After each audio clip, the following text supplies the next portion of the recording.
Assalamualaikum warahmatullahi wabarakatuh. Salam sejahtera untuk semuanya. Adil Katalino Pacuramin Kasaruga Bahasa Ingat Kajubata. Oke, bertemu lagi dengan saya Galuh Bayu Ardi untuk mata kuliah Organisasi Sosial dan Sistem Kekerabatan. Oke, kali ini saya akan membahas mengenai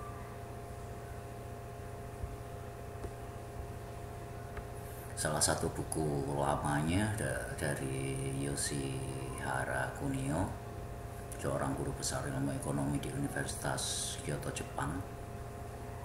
Nah, di sini ada ada suatu kajian bahwasanya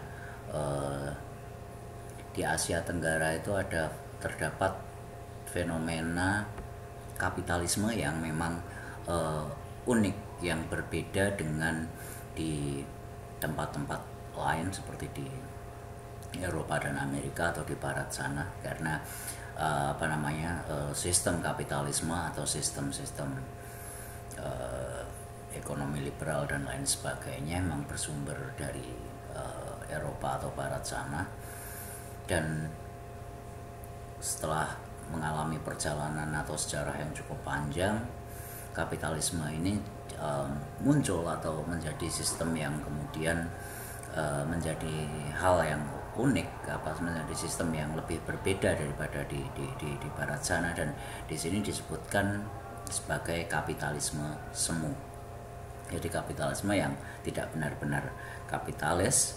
Dan terjadinya kapitalisme ini, saya sinyalir ada sebuah kekhasan dari budaya-budaya yang ada di Asia Tenggara ini, dalam arti budaya yang berkaitan dengan organisasi sosial yang ada di Asia Tenggara ini, dan juga sistem kekerabatan yang ada di wilayah-wilayah Asia Tenggara ini, yang akhirnya memunculkan atau menjadikan sistem kapitalis itu menjadi istilah kapitalis semu.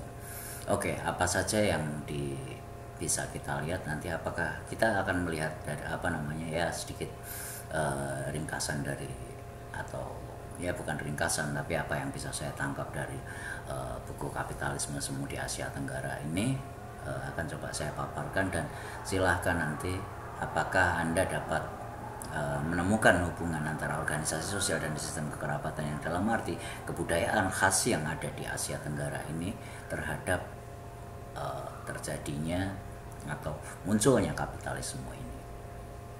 Oke, kita lihat berikutnya.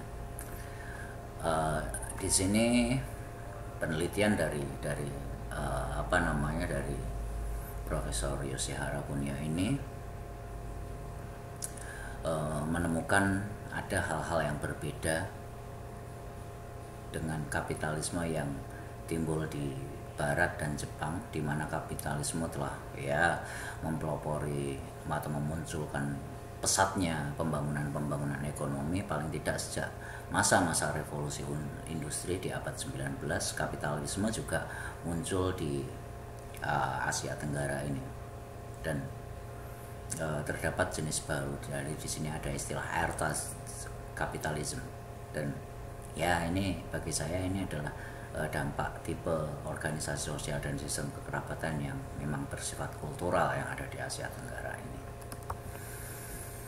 Oke, ersatz di sini penyebab kemunculan kapitalisme di sini. Ersatz berasal dari bahasa Jerman yang berarti substitusi atau pengganti.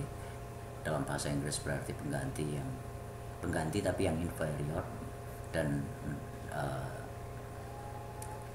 secara singkat bahwa kapitalisme di Asia Tenggara ini disebabkan oleh dua hal, adalah campur tangan pemerintah yang terlalu banyak sehingga mengganggu persaingan bebas dan membuat kapitalisme ini tidak dinamis.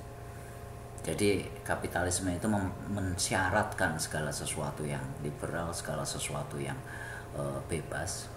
Tapi di sisi lain terdapat campur tangan pemerintah yang terlalu banyak, dan ini khas sekali sebetulnya dalam organisasi sosial dalam arti secara politis, pengaturan dan lain sebagainya ini seperti sistem kerajaan. Jadi bagaimana segala macam gerak ekonomi itu tetap diatur oleh sesuatu yang memerintah atau sesuatu atau sebuah badan atau sebuah sebuah individu yang mengatur banyak hal yang ada di masyarakat. Karena di sini ada konsep bahwa masyarakat itu adalah milik pemimpin, masyarakat itu adalah milik penguasa. Jadi di sini kecenderungannya di Asia Tenggara ini tidak ada pemimpin, tapi ada kecenderungannya adalah penguasa. Beda antara memang pemimpin itu memiliki kekuasaan karena diberi kekuasaan oleh yang dipimpinnya.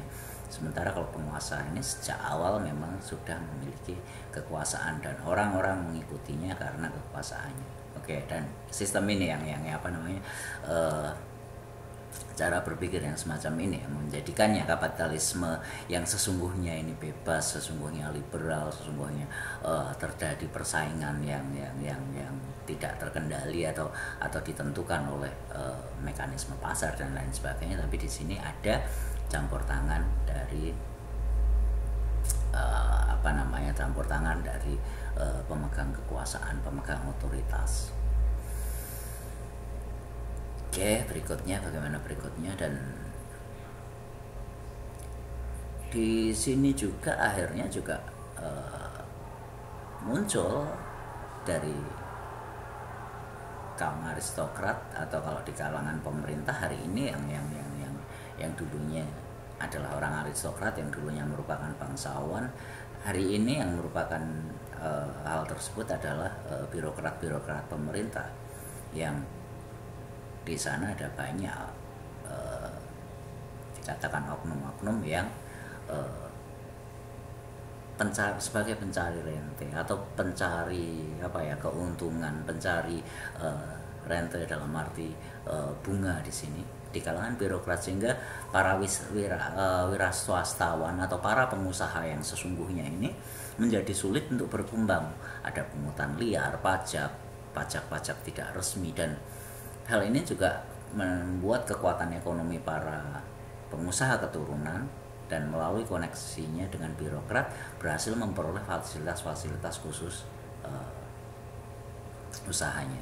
Nah, disinilah yang sering dikatakan di sini bukan merupakan di sini bukan merupakan rasisme di sini menyebutkan pengusaha keturunan Cina di sini, dalam arti di sini memang sudah sejak awal, sudah zaman kolonial, memang etnis ini memang seringkali dipercaya sebagai pengelola atau segala macam hal yang berurusan dengan kegiatan-kegiatan ekonomi. Nah, di sini siapapun dia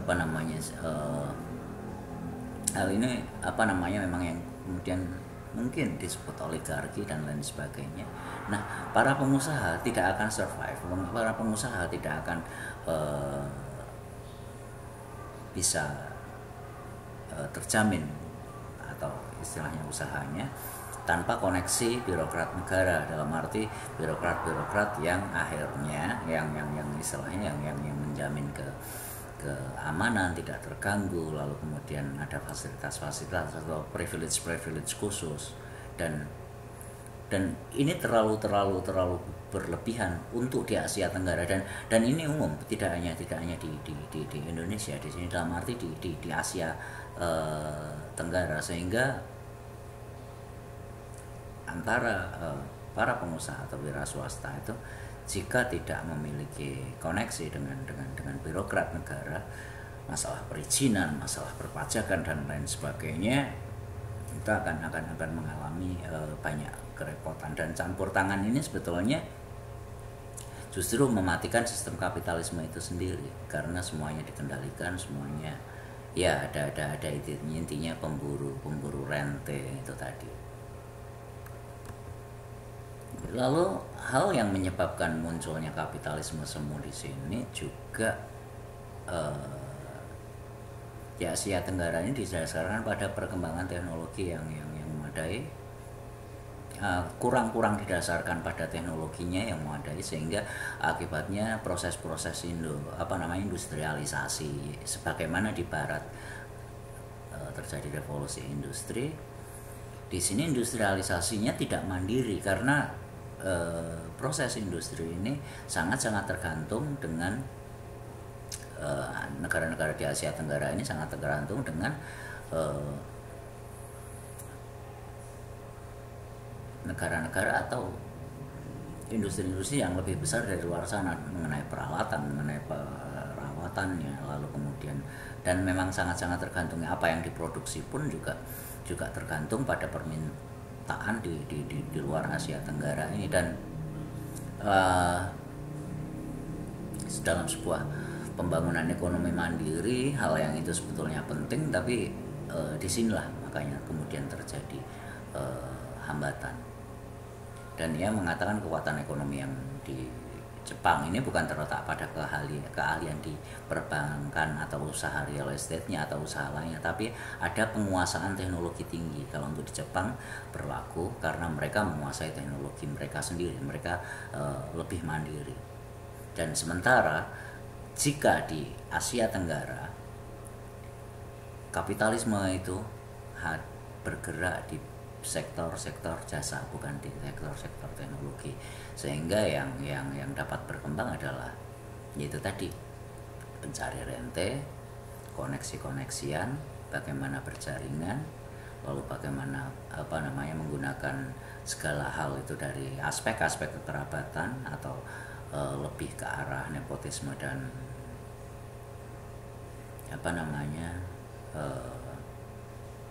menggunakan kroninya dengan berkolusi, dengan melakukan oligarki dan lain sebagainya, proses tawar menawar, proses negosiasi, dan tidak pada sektor realnya tapi pada sektor jasanya.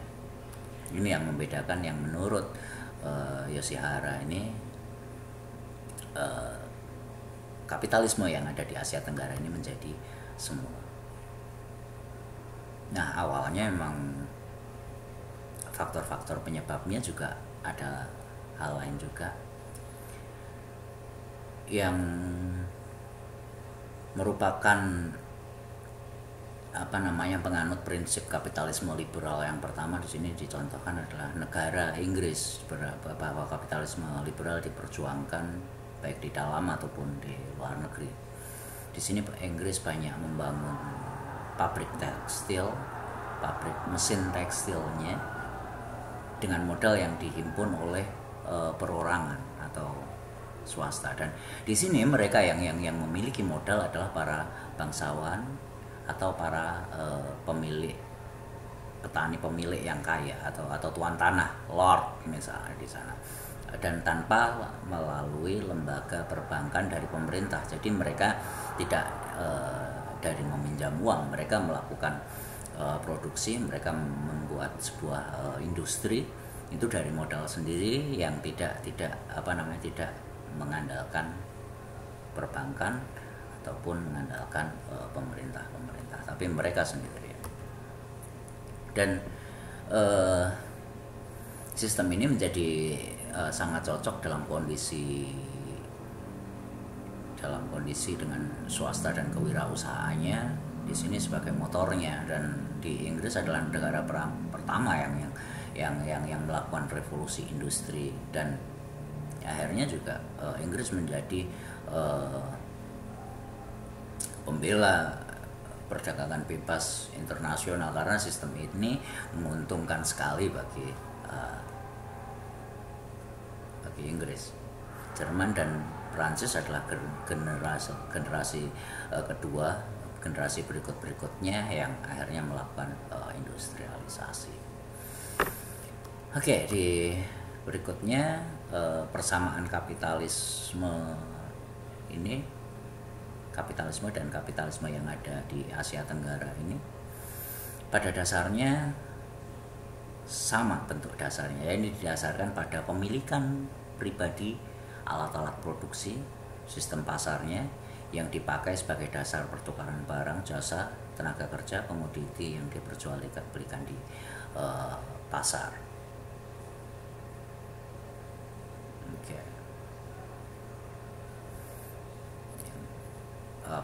Dan Yoshihara mengatakan mereka menguasai sejumlah besar modal, menggenggam kekuasaan ekonomi, dan dapat bertindak sebagai pelopor modernisasi ekonomi. Nah, sementara banyak hal yang merupakan kalau kita lihat dari faktor-faktor yang membuat menjadi semu. Di sisi lain juga ya tadi sektor jasa untuk yang di Asia Tenggara, lalu kemudian dikuasai oleh tidak berdasarkan kerjasama personal yang berdasarkan networking, tapi akan kecenderungan lebih menganut ke arah kekerabatan, keturunan, bukan berdasarkan kemampuan dan keuntungan yang lebih yang untuk dikatakan untuk mendapatkan hasil yang jauh lebih besar. Di sini juga Yoshihara mengatakan bahwa fokus pada kapitalisme semu ini cenderung paling banyak di Indonesia. Dan perang Pasifik memang merubah dominasi kapitalisme Barat menjadi ada di Indonesia. Indonesia selain menasionalkan perusahaan Belanda, perusahaan Belanda juga membangun perusahaan negara. Jepang mulai melakukan perannya di tahun 60-an dengan perekonomian yang hancur di era Soekarno. Pemerintah Orde Baru juga tidak memiliki pilihan lain kecuali menawarkan intensif atau royalti terhadap investor asing. Sementara pada saat pemerintahan Soekarno berusaha untuk mandiri, namun belum mampu, masih butuh usaha keras, dan akhirnya menjadi melunak dan lebih gampang ketika Indonesia mulai banyak membuka para investor itu dengan menjanjikan keuntungan yang lebih tinggi. Ya, kita bisa lihat akhirnya seperti peninggalannya pada Orde Baru yang memang pada saat pemerintahan Soekarno oleh Amerika, Freeport di Papua memang emas yang ada di sana memang diincar, dan itu tidak bisa dilakukan oleh Eropa kalau pemerintahan Indonesia pada saat itu masih tetap Soekarno dan tidak berubah. Dan ya ini banyak hal yang kemudian menjadi menjadi permasalahan dan akhirnya menjadi sejarah yang cukup panjang sampai hari ini.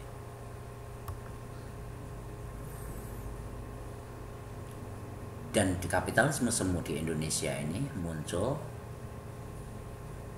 dalam wujud para pemburu rente dan spekulator, orang-orang para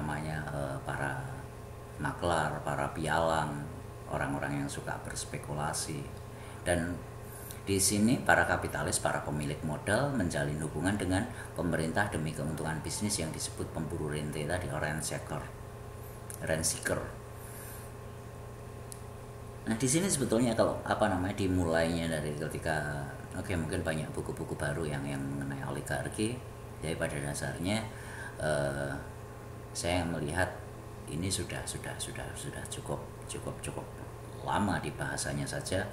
Pada saat Orde Baru buku semacam ini tidak bisa banyak dibedah dan diseminarkan sampai tahun 98. Tapi ketika lewat 98 mungkin buku ini jarang sekali sudah sedikit dilupakan dan digantikan oleh wacana-wacana baru. Nah, di sini karena pada pokoknya intinya pencari rente ini adalah mencari peluang untuk menjadi penerima rente yang dapat diberikan atau didapatkan dari pemerintah dengan menyerahkan sumber dayanya, dan pemerintah menawarkan proteksi, memberikan izin atau kegiatan-kegiatan tertentu sebagaimana yang ya ini ada klik antara usaha dengan pengusaha dengan pemerintah untuk menjalankan ini semua. Dan berdasarkan cara pengembangan hubungan dengan pemerintah, kategori kapitalis pemburu rente ini adalah sebagai berikut. Bisa disebutkan keluarga-keluarga keraton, keluarga-keluarga para sultan terlibat dalam mereka terlibat dalam bisnis, keluarga presiden, keluarga konco atau teman-teman kerabat, kapitalisme birokrat juga mereka memegang jabatan, mereka pengusaha sekaligus memegang jabatan yang dapat digunakan untuk turut mengumpulkan modal awal, dan keduanya mempertahankan hubungan baik antara pemerintah dan memanfaatkannya untuk kepentingan bisnis. Nah, di sini pengorganisasian dan kekerabatannya yang muncul dalam organisasi sosialnya di sini. Kekhasan, mereka adalah orang yang punya jabatan, mereka adalah mulai berjaringan, mereka mulai ketika hal ini adalah sesuatu yang memang pada saat perubahan dari Orde Baru ke Orde Reformasi ini yang saat itu ditentang, yaitu kolusi. Kalau korupsi udah jelas ya, kolusi dan nepotismenya itu ada di sinilah, ada di tiga ini akhirnya yang menjadikan kapitalisme di Asia Tenggara ini menjadi semu. Bangsawan. Jadi bagaimana mereka menggunakan sebuah institusi itu untuk memperoleh keuntungan. Bagaimana mereka membuat suatu suatu lembaga yang mereka kuasai, mereka berjaringan di dalam, mereka mempertahankan kekuasaan, mereka mencoba untuk dan disinilah mereka dapat mengambil banyak keuntungan secara ekonomi. Nah, di sini pada tingkat yang paling kompleks, organisasi sosial dan kekerabatan ini sangat-sangat bermain, tapi jarang sekali dibahas karena kita seringkali terjebak membahas tentang sistem pola kekerabatan di mana di hal-hal tertentu. Tapi sistem semacam ini dan sistem kekerabatan dan organisasi sosial yang memang sudah menjadi budaya khas di Asia Tenggara inilah yang salah satu yang ketika itu merespon kapitalisme liberal itu menjadi disebut kapitalisme semu. Hal ini juga menjadi fenomena yang sekarang mungkin baru terlihat. Kalau dulu mungkin masih samar atau ketika dibicarakan menjadi sesuatu yang tabu, ketika para politisi juga menjadi seorang kapitalis, ketika kapitalis pun karena memiliki modal mereka bisa menjadi politisi, karena hal ini akan dapat mempermudah. Jadi ketika misalnya menduduki satu dua peran atau dua posisi yang seharusnya itu masing-masing dan berbagi tugas, tapi itu tidak semuanya akan dipegang. Jadi dua kekuasaan, baik itu sebagai seorang pengusaha atau seorang kapital, seorang pemilik modal, tapi dia juga ikut mengatur bagaimana kebijakan-kebijakan itu tentu saja akan digunakan untuk kebijakan-kebijakan yang melestarikan kepentingannya, kekuasaan, dan melestarikan melestarikan sumber ekonominya dan modalnya. Dan sebuah pasangan yang luar biasa ketika seorang pemilik modal berhubungan dengan pemerintah atau memiliki koneksi dengan pemerintah, dan akan semakin luar biasa jika dia seorang pemilik modal sekaligus politisi, sekaligus pejabat, sekaligus pengambil keputusan. Lengkap sudah kekuasaan dan kebebasannya dalam mengatur mengatur bagaimana segala sesuatunya itu teratur untuk kehendaknya, bukan teratur untuk mereka yang dipimpin. Dan disinilah sosok penguasa itu muncul, bukan sosok seorang pemimpin tapi penguasa. Dan mungkin tentang politik, tentang kebijakan itu juga semu dalam bernegara. Tapi mereka, apakah mereka seorang negarawan, apakah mereka seorang kapitalis, apakah mereka seorang pejabat, apakah mereka seorang yang berdagang di dalam atau mengeruk keuntungan dari apa yang dijabatnya. Nah, ini fenomena-fenomena kenapa ketika mereka menjadi seorang politisi mereka mengeluarkan banyak besar modal, dan itu cara berpikir dari seorang kapitalis. Jadi mengeluarkan modal tertentu untuk sesuatu yang nantinya akan diharapkan mendapatkan sesuatu yang lebih besar. Kemudian muncul juga di sini dibahas Yoshihiro juga kaum fundamentalis Islam dan kaum fundamentalis nasionalis yang chauvinis, ini etnosentris, memiliki nasionalisme yang sangat ekstra, disebut sebut juga selain didominasi oleh kapitalisme dari Jena di sini, di bawah berbagai kebijakan pemerintah, kewirausahaan kebijakan pemerintah kayaknya mendorong kewirausahaan Bumiputra namun kapitalisme Cina memang secara historis mereka sudah memegang kendali yang sesungguhnya atas kapitalisme ini pada level Asia Tenggara dan pada level yang memang jauh lebih luas, level dengan jaringan yang jauh lebih luas, dengan pengalaman historis yang sudah begitu lama. Mereka adalah pemain-pemain lama yang tentu saja sudah memiliki sistem yang mapan untuk terus bertahan dan mempertahankan. Ya, di sini para ekonomen laissez-faire atau laissez-faire bahasa Prancis ini, kapitalisme Asia Tenggara disebut juga semu karena ada dominasi pemburu rente ini. Bukan para pengusaha yang sesungguhnya, bukan kapitalis yang sesungguhnya. Dan di sini ada kapitalis janggal, kapitalis konsol dengan kroni kapitalis yang mereka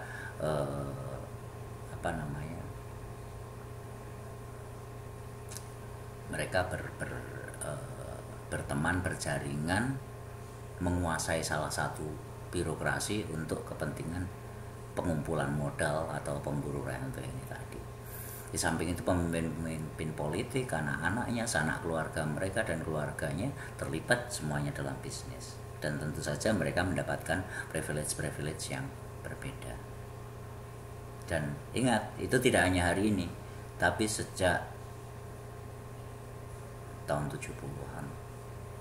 Bahkan sejak awal negeri Indonesia ini ada hal itu sudah muncul.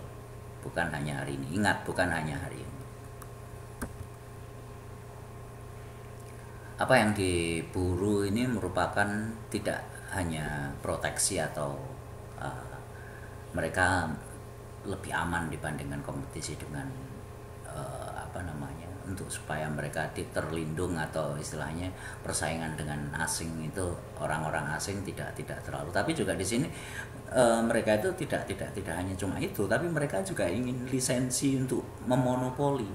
Mereka juga ingin mendapatkan subsidi dari pemerintah dan berupa pinjaman bunga rendah dari lembaga-lembaga keuangan pemerintah, dan akhirnya banyak kredit macet.